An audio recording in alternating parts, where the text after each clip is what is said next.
இந்த மாதத்துக்கு கர்த்தர் ஒரு அருமையான வார்த்தையை தீர்க்க தரிசனமாய் கடந்த பாஸ்டிங் பிரேயர்லயே தந்து விட்டார்.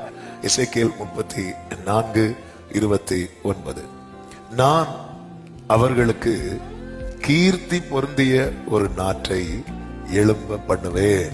ஆமென். கர்த்தர் கீர்த்தி பொருந்திய ஒரு நாட்டை எழும்ப பண்ணினார். எப்படி யோபுக்கு எல்லாமே ரெட்டத்தனையா கிடைச்சு தெரியுமா யாருக்காவது? ஆமென். யோபுவின் சிறையிருப்பை கர்த்தர் மாற்றினார். அவனுடைய முன்னிலைமையை பார்க்கலாம். யோபுக்கு எல்லாம் நஷ்டம் ஆச்சுன்னு தெரியும். எப்படி நஷ்டாச்சுன்னு தெரியும். கல்தையர் வந்தாங்க, சபையர் வந்தாங்க, காற்று அடிச்சுட்டு போச்சு, அக்கினி வந்தது. அவன் லைஃப்ல என்ன நடந்து இப்படி ஆச்சுன்னு தெரியும். ஆனா யோபு லைஃப்ல எப்படி எல்லாமே ரெண்டத்தனையா கிடைச்சு. கர்த்தர் தான் ஆசீர்வதித்தார். ஆனா எப்படி ஆசீர்வதித்தார் ஏதாவது தெரியுமா நமக்கு?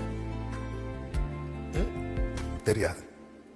யோபு கிட்ட கேட்ட இதுதான் யோபு சொன்னார். அவருடைய ரகசிய செயல் இது நடந்ததுக்கு அப்புறம் எல்லாருக்கும் தெரியும். எல்லாருக்கும் தெரியும். இனி இவன் லைஃப்ல பஞ்சம் கிடையாது. இனி இவன் லைஃப்ல அவமானம் கிடையாது. இனி இவன் லைஃப்ல துக்கம் கிடையாது.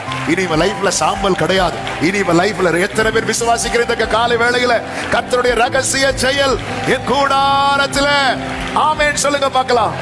இந்த 9ஆம் மாதம் 1ஆம் தேதி காலை வேளையில வலது கரத்தை உயர்த்தி சத்தமா சொல்லுங்க, என் அவமானத்தை நீக்கும்படி, என் பஞ்சத்தை நீக்கும்படி, என்னை திருப்திப்படுத்தும்படி, நான் களி கூறும்படி